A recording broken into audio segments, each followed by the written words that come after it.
La saison 2026 de Formule 1 est sur le point de commencer dans quelques heures avec les premières séances d'essais libres de la saison du Grand Prix d'Australie. Ce week-end va marquer le début d'une nouvelle saison, mais surtout d'une nouvelle réglementation technique. On vous en a déjà parlé, mais mine de rien, il reste encore quelques informations qui sont sorties cette semaine qu'il faut absolument évoquer pour que vous ayez toutes les cartes en main ce week-end. Entre quelques inquiétudes techniques, entre des nouveautés visuelles et quelques changements de réglementation pour cette saison, installez-vous confortablement et il est temps ensemble de revoir tout ce qu'il faut savoir pour ne rien rater du Grand Prix d'Australie 2026 de Formule 1.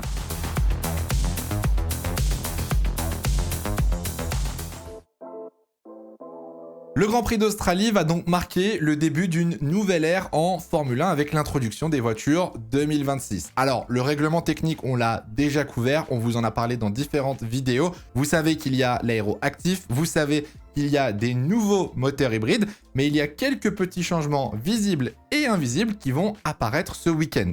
Dans un premier temps, on devrait avoir de nouveaux overlays à la télévision. La F1 introduit toujours une nouvelle DA sur les changements de réglementation et pour nous aider à comprendre l'utilisation des modes Boost et Overtake, on devrait avoir des affichages qui nous indiquent justement quand ces pilotes vont l'utiliser. On devrait aussi avoir des changements concernant les secteurs en qualification. On va avoir un nouveau générique et au global, une nouvelle identité visuelle pour cette saison 2026. Le deuxième changement, il n'est pas forcément visible, mais vous allez vous en rendre compte samedi matin, c'est la qualification. On a désormais 22 pilotes, donc forcément on a 2 pilotes en plus sur la grille. Il a fallu revoir le format des éliminations. La Q1 sera de 18 minutes et verra 6 pilotes éliminés, un de plus que l'année dernière. Pareil pour la Q2 qui durera 15 minutes. Et en Q3, on retrouvera nos 10 pilotes les plus rapides qui se battront pour la pole position. L'une des petites différences pour la Q3, c'est qu'elle a été augmentée de 60 secondes. On est passé de 12 minutes l'année dernière à 13 minutes, ce qui laissera un petit peu plus de temps aux pilotes de se préparer et d'effectuer leur dernière tentative. Concernant les qualifications, on va avoir quelques changements qui sont un petit peu moins visibles. Vous le savez, cette année, les pilotes ne pourront pas attaquer au maximum pendant un tour de qualification. Oui, il va falloir faire du lift and coast, lever le pied de l'accélérateur avant de freiner pendant la qualification. La raison, elle est simple, il faut économiser de la batterie. Les pilotes et les ingénieurs l'ont expliqué. Cette année, le pilote en pole position ne sera pas forcément le plus rapide ou le plus agressif, mais ce sera celui qui aura le mieux géré sa batterie. Le circuit d'Australie est un circuit assez atypique et ça pourrait être un phénomène assez visible lors des caméras embarquées, donc prêtez attention aux zones de freinage et vous remarquerez peut-être une différence. On verra ça samedi matin. Bon, pour terminer avec les changements pour ce week-end, c'est l'introduction du mode Overtake et du mode Boost qui seront donc utilisés en course. Je vous rappelle, le mode Boost est utilisable pour tout le monde. Pour attaquer ou défendre, il permet de déployer la pleine puissance de la partie électrique. Le mode Overtake, lui, est disponible seulement pour les pilotes à moins d'une seconde de la voiture de devant à la détection. Mais ça, on reviendra là-dessus en fin de vidéo. C'est le fiasco de ce début de saison. Aston Martin ne participera pas entièrement au Grand Prix d'Australie ce week-end à cause de son moteur. Honda l'a expliqué et ça a été confirmé il y a quelques minutes au moment où je tourne cette vidéo. Aston Martin ne pourra pas faire plus de 25 tours lors du Grand Prix d'Australie, tout simplement parce que de 1, le moteur n'est pas assez fiable et de 2, Honda n'a pas de pièces de rechange en cas de casse. Juste pour vous préciser, on a eu la confirmation via les pilotes et Newey que les 25 tours étaient liés certes à la fiabilité, mais aussi aux douleurs au niveau du système nerveux des mains. La voiture tremble et vibre tellement que certes elle abîme la batterie, mais elle cause aussi des problèmes physiques aux pilotes. C'est pour ça qu'on ne verra pas beaucoup les pilotes Aston Martin rouler ce week-end. Le principal problème du moteur pour l'instant, c'est les vibrations. Et les vibrations qui de 1 empêchent le moteur de performer et de 2 pourraient causer une casse mécanique. Et dans ce cas-là, si le moteur vient à casser ce week-end en Australie, Honda n'aura peut-être pas assez de pièces pour la semaine prochaine lors du Grand Prix de Chine. La situation, honnêtement, est catastrophique. C'est un fiasco. Et encore plus pour une écurie qui a investi des centaines de millions d'euros dans un projet arriver dans un état aussi faible au premier Grand Prix de la saison, c'est inimaginable. Si vous voulez vraiment avoir toute l'histoire au global, on a fait une vidéo disponible sur ma chaîne YouTube. N'hésitez pas à aller la voir pour vraiment comprendre ce qui s'est passé avant le début de cette saison 2026. Bon, au final, on pourrait avoir les Aston Martin seulement pendant 20 tours d'affilée sur la piste ce week-end en Australie. Alonso espère pouvoir faire 25 tours. Lance Stroll a dit qu'il ne pourrait pas faire plus de 15 tours. Ça risque d'être très compliqué. C'est pas la première fois qu'on voit ça dans l'histoire et surtout dans la F1 moderne. En 2023, par exemple, Williams avait un seul châssis et lors de l'accident d'Albon, on avait demandé à Logan Sargent de prêter sa voiture à Albon et une seule Williams était présente sur la grille. La situation, elle est ultra frustrante, déjà de 1 pour les fans de Formule 1, de 2 pour les fans d'Aston Martin, mais surtout pour Fernando Alonso. Imaginez l'état mental de Fernando avant le début de ce week-end.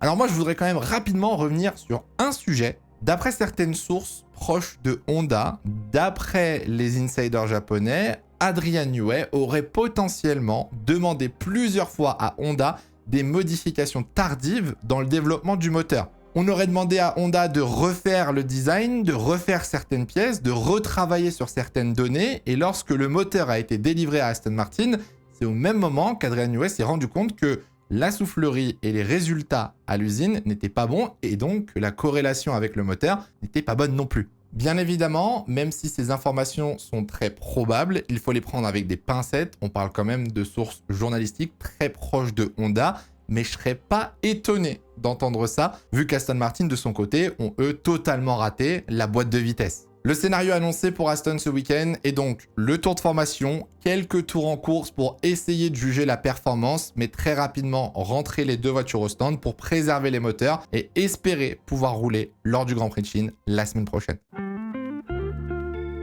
La grande inconnue avant ce premier week-end de la saison 2026, c'est la hiérarchie. Les essais hivernaux à Bahreïn nous avaient déjà donné des premières indications. On avait déjà un premier tableau des performances, mais là, beaucoup d'écuries arrivent ce week-end en Australie avec soit des évolutions, soit des améliorations. Du côté de Williams, Alpine et McLaren, ils vont enfin pouvoir utiliser la dernière version du moteur Mercedes. Pendant les essais hivernaux, le moteur allemand était une version stable, fiable, mais pas la plus puissante. Ce week-end, les 4 écuries motorisées par Mercedes vont pouvoir utiliser la pleine puissance de ce moteur et ça pourrait faire une très grosse différence. Du côté de McLaren, une grosse évolution est attendue au niveau du châssis qui devrait normalement être plus léger. On rappelle l'objectif de McLaren actuellement, c'est de se rapprocher de Mercedes et Ferrari qui sont apparemment annoncés comme favoris. Ça pourrait être une option pour surprendre les fans en Australie, d'autant plus que c'est la course à domicile de Oscar Piastri. Du côté de Ferrari, là aussi normalement plusieurs pièces d'un point de vue aéro, un nouveau package est attendu ce week-end. Alors c'est à double tranchant, si les évolutions fonctionnent pour Ferrari, on pourrait avoir la surprise de voir Ferrari beaucoup plus proche que Mercedes. Si ça ne fonctionne pas, on pourrait avoir une contre-performance qui serait très loin de ce qu'on a vu à Bahreïn.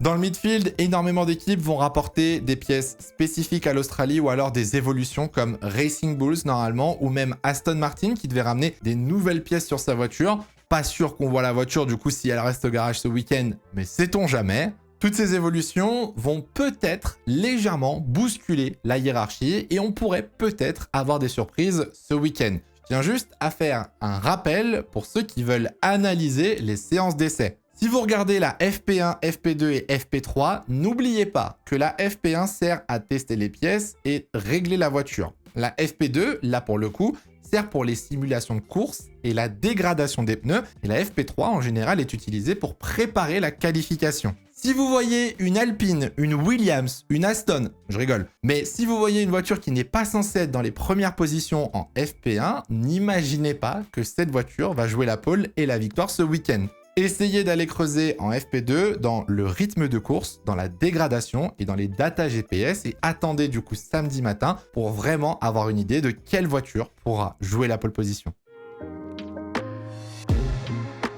C'est l'un des gros changements de cette année 2026. À partir du Grand Prix d'Australie, il y aura un changement que vous ne verrez pas à l'écran. La FIA a introduit un nouveau système appelé l'ECAT, Every Car all turn. L'idée est très simple, c'est de surveiller chaque voiture dans chaque virage, à chaque tour de manière automatisée et beaucoup plus précise qu'auparavant. Pour comprendre ce que ça change vraiment, on va revenir sur la manière dont les limites de piste étaient contrôlées jusqu'à maintenant. Pendant des années, le contrôle reposait en fait essentiellement sur les caméras et sur un humain. Les commissaires recevaient des signalements, regardaient les images à la VAR et vérifiaient si les 4 roues étaient au-delà de la ligne blanche, et ensuite prenaient une décision. Sur certains Grands Prix, c'était ingérable. On se souvient par exemple du Grand Prix d'Autriche, avec je ne sais combien de track limits à vérifier. Les décisions sont arrivées après le Grand Prix, on avait des classements provisoires, et pendant des heures, on ne savait pas vraiment quel était le résultat du Grand Prix. La FIA avait déjà commencé à automatiser une partie du process grâce à un logiciel appelé le Race Watch, développé avec Catapult. Bon, ça, vous n'en avez pas besoin, mais grosso modo, ça permettait de savoir si la voiture était hors de la trajectoire, dépassait la ligne blanche, et ça réduisait énormément le nombre de cas à surveiller. Sauf que là, avec le CAT, on va passer à un niveau supérieur. Désormais, le système il ne se contente pas seulement de vérifier une image et de vérifier la ligne blanche, il combine plusieurs sources de données pour créer une sorte de jumeau numérique en temps réel pour voir comment se comporte la voiture sur la piste. Concrètement, la FIA va croiser la position de la voiture, les microsecteurs de chronométrage, une trajectoire idéale théorique et bien évidemment la vidéo. Toutes ces informations, elles sont travaillées en temps réel, elles sont redistribuées par des machines et elles permettront d'automatiser, d'analyser simultanément le comportement des voitures sur la totalité du circuit. L'une des dernières nouveautés, c'est le geofencing. Alors je sais, ça fait beaucoup de termes compliqués, mais la FIA va pouvoir dessiner des zones virtuelles sur la piste et définir des zones interdites. Comme ça, si une voiture dépasse cette limite, va au-delà de la ligne blanche, même s'il n'y a pas de caméra, la FIA pourra être au courant de cet abus de la limite de la piste. Qu'on soit bien d'accord, le règlement ne change pas. La façon dont on pénalise les pilotes avec les limites de piste reste la même. La FIA a juste simplifié et automatisé le système afin de ne plus avoir de doutes et ne plus avoir de longues discussions avec les écuries. Ce qui change vraiment, c'est la manière dont l'infraction est vraiment détectée. Vous l'avez donc compris, donc ce système va générer des alertes mais ne distribuera pas de pénalités. Les commissaires resteront toujours derrière pour analyser le contexte de cette action. Est-ce qu'un pilote a été poussé au large par Verstappen? Est-ce qu'il a évité un accident? Est-ce qu'il gagne une position, perd du temps, récupère sa voiture? Bref, tout reste encore dans les mains de la FIA.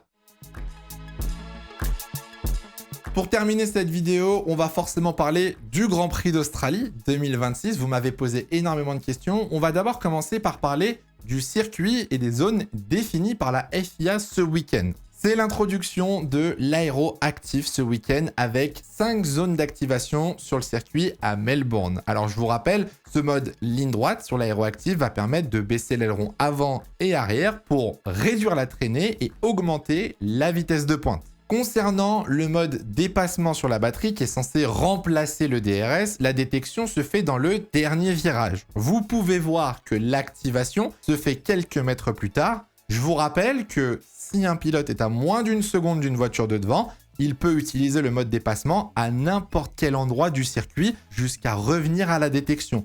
Donc ils ne seront pas obligés de l'utiliser dans la ligne droite de départ, ils pourront le garder pour le dernier secteur, le deuxième secteur, la sortie du virage 3, peu importe. Il y a un seul cas pour l'instant qui n'est pas prévu et qui j'espère n'arrivera pas ce week-end, c'est la pluie. S'il pleut, il y a une alternative d'un point de vue aéroactif, qui est le mode intermédiaire, où seul l'aileron avant va se baisser et l'aileron arrière restera en mode virage. C'est au cas où il pleut. Et s'il pleut, on risque d'avoir énormément de surprises. Comme l'a dit Pierre Gasly, personne n'a testé ces voitures sous la pluie. Personne ne sait comment elles vont réagir. Ça pourrait créer un chaos total. Bon, en ce qui concerne le circuit d'Australie, il n'a pas eu de changement majeur. J'ai pas besoin de m'attarder là-dessus. C'est le même circuit que l'année dernière. Je pense qu'il fera beau, qu'il fera chaud. Et je croise les doigts, mais je reste confiant. Je pense qu'on aura une très belle course avec énormément de surprises. Je vais vous le faire dans cette vidéo, mais ce sera la seule fois de l'année, un prono pour le Grand Prix d'Australie, parce qu'on me l'a énormément demandé depuis plusieurs semaines. Je pense que George Russell va prendre la pole position et gagner la course dimanche matin devant Charles Leclerc et Lewis Hamilton. Je croise les doigts pour Hamilton, j'y crois fortement. Je ne ferai pas de hydroprono cette année dans mes débriefs. Donc voilà, désolé de décevoir, vous allez découvrir la nouvelle formule du débrief d'hydro cette année. Mais ce sera la seule fois que vous aurez mes pronos sur un Grand Prix. Pareil pour ce qui est des previews, je n'ai pas prévu de faire des previews avant chaque Grand Prix. On est juste à un moment historique de la Formule 1, donc je me devais de vous faire une petite vidéo pour vous rappeler un petit peu les changements, vous tenir au courant de l'actualité, histoire que vous ayez toutes les cartes en main ce week-end. Moi, je vous donne rendez-vous ce week-end sur cette chaîne YouTube et sur ma chaîne Twitch pour réagir au qualif et à la course en live. Je ferai ça toute la saison, donc n'hésitez pas à aller me suivre. Je sais que ça va être tôt, mais je compte sur vous pour être présent. J'espère que cette vidéo vous aura plu. N'hésitez pas à la partager à tous vos amis fans de Formule 1. Et nous, on se retrouve dimanche soir pour le débrief du premier Grand Prix de la saison 2026. En attendant, bon Grand Prix à tous. Prenez soin de vous, c'est le plus important. Ciao, ciao.